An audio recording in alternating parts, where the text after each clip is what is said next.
should have cued an applause there, but we're just starting with that. This is a blue harp. Came in this nice case. But before I say anything more about that, I shall take off my blue shades and let's get into this. So welcome to my channel. If this is your first time visiting, I'm very happy to see you. Get those numbers up. And if you're returning, I'm even more happy to see you because you've liked what you've seen, you spent some time with me, and you've come back to enjoy a little bit more of what I have to offer. Now, part of the reason I have this channel or this vlog is to kind of address some things that cause us anxiety in our lives and in this life that we live in. And Lord knows there's a lot of things that can get us down, but there are some things that I call micro anxieties, so they're not really serious enough that you're gonna get anyone helping you, but there's stuff that you think about, and it'd be nice if other people are dealing with it and how they might be dealing with it. And one of the things that could give us cause for concern is regret. You get a certain age, you look back on your life and you think of all the things that at one point in time you thought, I should put some time in that, I should devote some time to it. And this is where this comes in. Now, the reason I have this is a very dear friend of mine. Well, she was a dear friend of mine who I went to university with. I haven't gone into what I mentioned people's names on this, but one day when she's listened to this and commented, then I'll say yes, this is the person. But back when I was at university, I wanted to learn a musical instrument. I talked about it. Like a lot of people, I would have done some piano playing. I did manage to get to I think grade 2. Yeah, but I was quite good because I got to grade 2 within 1 year. Normally it's a grade a year playing the piano, but I didn't have my own piano.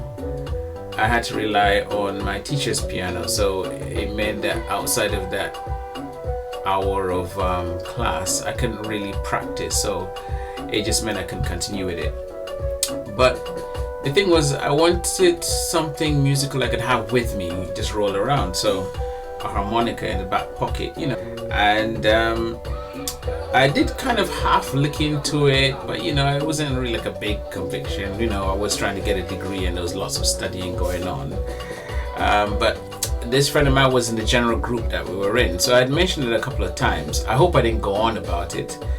But one day, I think for one of my birthdays, she presented me with this, and I've had it ever since. I mean, I graduated university in 1997, and we're now in 2021. So as they say, do the maths.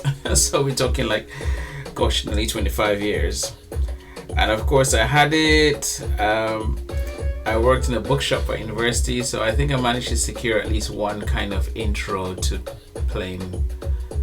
And you know how it goes when you first get something, you try to fit it in a few songs. And generally, I can play like Mary Had a Little Lamb, like most people. And I lean on me on most instruments I pick up. I'm talking about like for school, you learn the recorder. You play it on piano, different organs, but if you get a guitar and somebody shows you the notes, you at least get something you can play. And I've kept it ever since, mainly because I suppose as time goes on, I did think maybe I'd try more guitar or something like that. I haven't lost the bug, it's just, life gets in the way. But I've kind of kept it as a reminder that one day when I have time or when I make time, I will get into it. It's probably out of tune, some of you music people can tell me.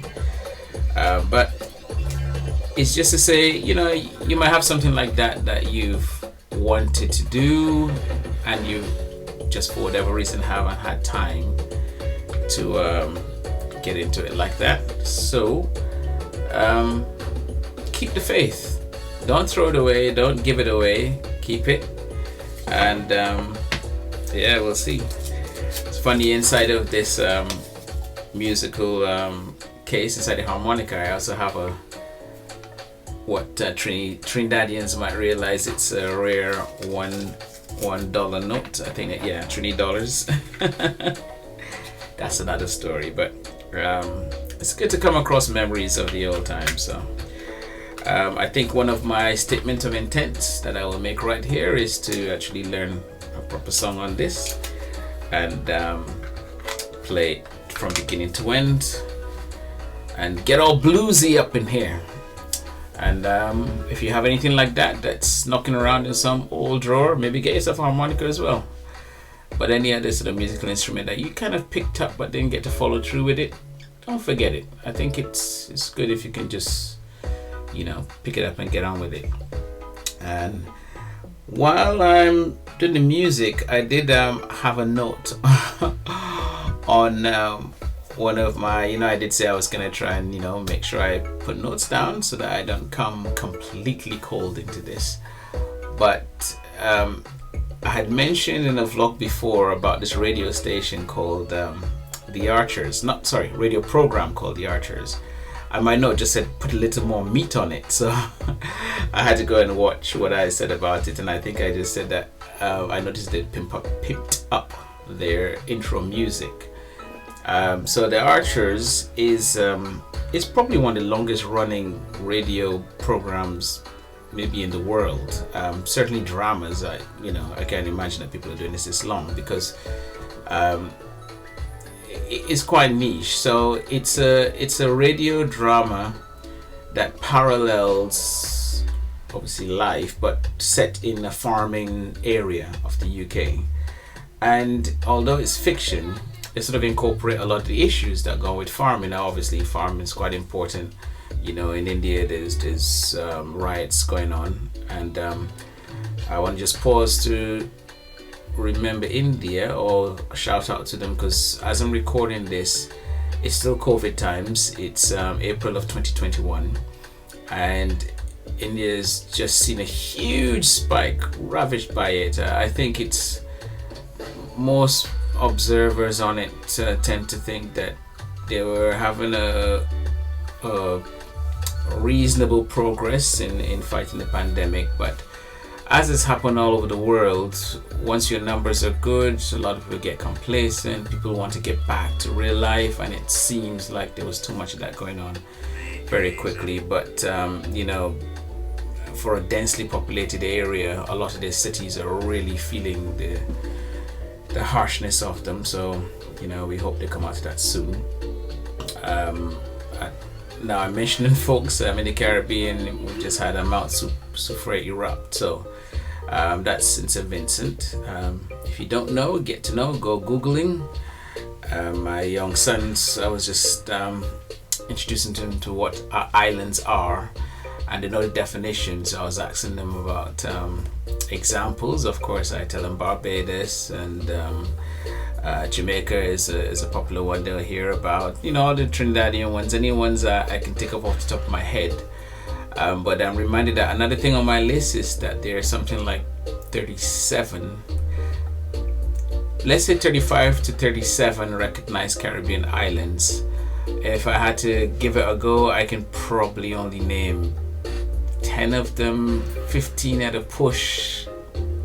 But it's on my list of things to do. Even though I have a bad memory, I want to be able to impart on my boys that they should know these things. The way the winds are blowing, it's sort of blowing the ash to the east where Barbados is. So St. Vincent and Barbados are going through it. But everybody is gathering and trying to help and send assistance where they can.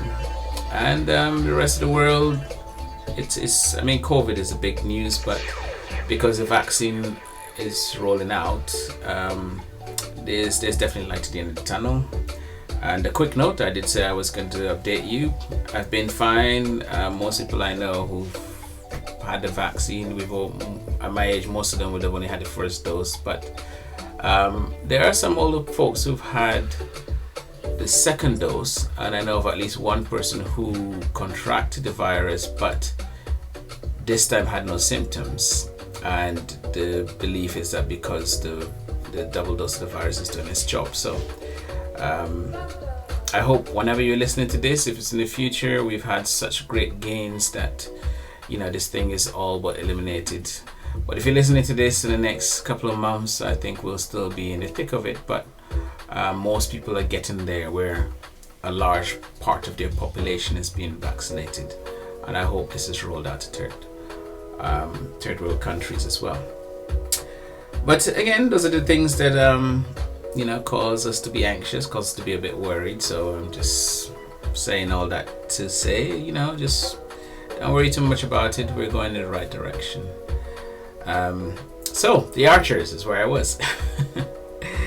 It started in 1950, at least trialed in 1950, and I think officially started the series in 1951, and it's been going up until now. We've had, you know, lots of guest stars, you know, royals, at least the British royals guest starring and things like that. The reason I know of it is because when I was driving to work on a regular basis, the time I'd be coming back in the evenings, there were I like these radio comedy programs, and it comes out at 6:30, and then you'd have a news at 7, which I'd watch. This is on BBC 4, and then you'd have Archers for like 10 minutes. But if I was still on the road, I wanted to listen to what was coming on at 7:15, which is like a kind of film review radio. So I just, you know, occasionally would listen to it. But it had the intro music that went something like, oh, hang on.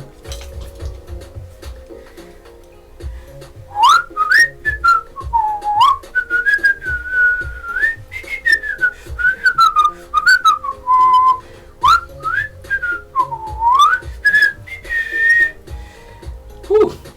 Let's hope that doesn't get recognized as copyright stuff. That'd be too funny if I have to cover over that, but you'll know by now. But then when I said they pimped it out, imagine that tune, but now with like a huge orchestra behind it. I think I just managed to, because they do an omnibus, which is where if you're into it and you miss all the little, you know, 12-minute episodes during the week, somewhere along the line the weekend they'll play all of them back to back, so you can catch up on it like a, you know, hour program or something, or hour and a half or something. But they had this thing, you know, it came out like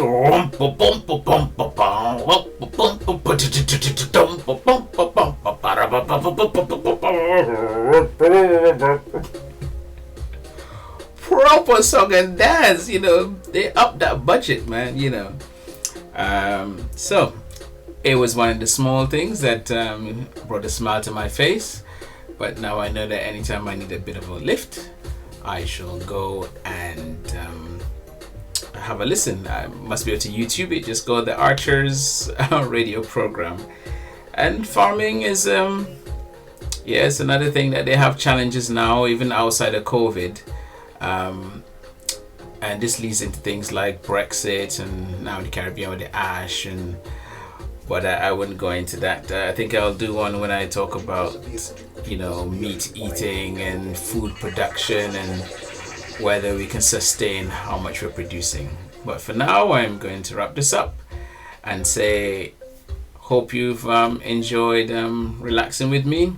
Hit that like button, subscribe if you haven't, leave me a comment. Always great to have feedback. Let me know what works, what doesn't, what you might like to see more of, all of the above. Oh, and there's the bell, so you know when I release things.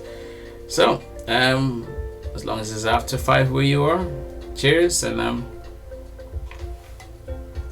we'll talk again soon. Bye, keep smiling.